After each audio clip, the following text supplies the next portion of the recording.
डरावनी कहानी भूत का छलावा। आज हम एक भूत की कहानी पढ़ेंगे जिसका नाम है भूत का छलावा।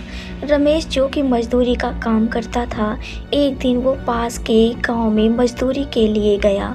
काम खत्म होने के बाद वो शाम के समय अपने घर के लिए चल दिया, पर उस दिन अचानक से बारिश होने के कारण रमेश कुछ देरी उसी गांव में रुक गया। फिर जब बारिश बंद हुई तो रमेश वापस अपने घर की तरफ चल दिया, मगर तब तक अंधेरा हो चुका था। जल्दी घर पहुंचने के चक्कर में रमेश ने खेतों के बीच बने रास्ते से जाने का निश्चय किया। काफ़ी समय चलने के बाद रमेश अपने गांव के नज़दीक आ चुका था। गांव में पहुंचने के लिए बगीचे से होके जाना पड़ता था। जैसे ही रमेश उस बगीचे में पहुंचा, वैसे ही उसे एक बच्चे के रोने की आवाज़ सुनाई दी। यह सब उस भूत का छलावा था। रमेश ने सोचा, इतनी रात को इस बगीचे में बच्चा कैसे आ सकता है। उसने बच्चे को ढूंढने के लिए इधर उधर देखा, पर कोई नहीं दिखा। तब उसे ख्याल आया कि हो सकता है कोई औरत किसी काम से बगीचे में अपने बच्चे को साथ लेके आई होगी, इसलिए वो अपने घर की तरफ चल दिया। पर जैसे जैसे वो आगे बढ़ता जा रहा था, बच्चे के रोने की आवाज़ उसे और ज़ोरों से सुनाई देने लगी। रमेश ने फिर सोचा, हो सकता है वो औरत किसी परेशानी में फंस गई होगी, मुझे मदद करनी चाहिए। फिर जिधर से आवाज़ आ रही थी, रमेश उधर ही जाने लगा। कुछ दूर पहुँच के उसने देखा, एक 6-7 महीने का बच्चा पेड़ के नीचे लेटा हुआ है और वही रो रहा है। रमेश तुरंत उस लड़के के पास पहुंचा और ज़ोर ज़ोर से आवाज़ देने लगा, कौन है यहाँ पे, किसका बच्चा है ये? मगर किसी ने आवाज़ नहीं दी। ये भूत का छलावा था, इसे रमेश समझ नहीं पाया।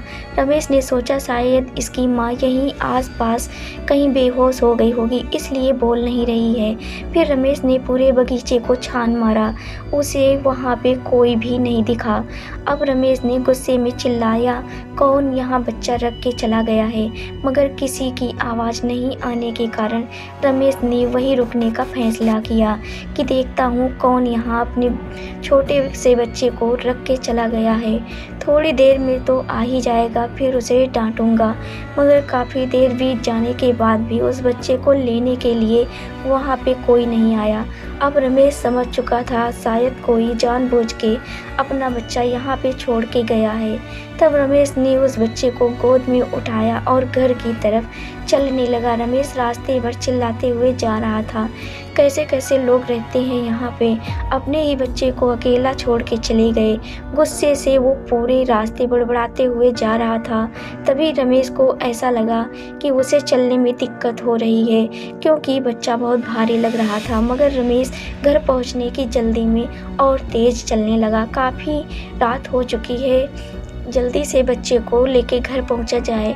कुछ कदम चलने के बाद रमेश को ऐसा महसूस हुआ जैसे बच्चे का वजन बहुत ही ज़्यादा बढ़ चुका है और वो बच्चे को उठा के चल नहीं पा रहा था। जैसे ही रमेश ने बच्चे की तरफ देखा, उस बच्चे की एक आंख बाहर की ओर लटक रही थी और उसके पैर ज़मीन तक टच होने ही वाले थे और बच्चा रमेश को देख के हंस रहा था। रमेश इतना देखते ही डर के मारे उस बच्चे को फेंक दिया। फेंकने के बाद वो बच्चा ज़मीन पे नहीं गिरा, बल्कि ज़मीन से थोड़ा ऊपर ही लटकने लगा और ज़ोर ज़ोर से हंसते हुए बोला, क्या हुआ, मुझे अपने घर नहीं ले जाएगा? तू पूछ रहा था ना कि मैं किसका बच्चा हूँ, थोड़ी देर और गोद में लेके रखता, तब तुझे बताता किसका बच्चा हूँ मैं।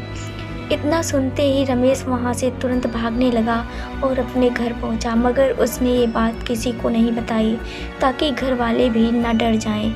जैसे तैसे उसने खाना खाया और सोने लगा। अभी रमेश को हल्की नींद लगी ही थी कि घर के बाहर से उस बच्चे के रोने की आवाज़ आने लगी। रमेश ने डर के मारे उठ गया। धीरे धीरे वो आवाज़ और तेज़ होने लगी।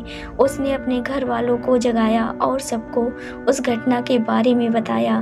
फिर उसने कहा वो बच्चा अभी भी घर के बाहर रो रहा है, मगर बच्चे के रोने की आवाज़ किसी को सुनाई नहीं दे रही थी। वो आवाज़ बस रमेश को ही आ रही थी।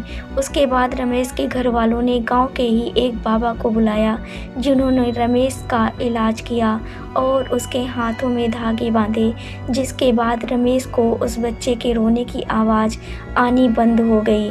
फिर रमेश उस रात को आराम से सो पाया। कहानी को सुनने के बाद एक लाइक कर देना और चैनल को सब्सक्राइब कर लेना। Thank you so much.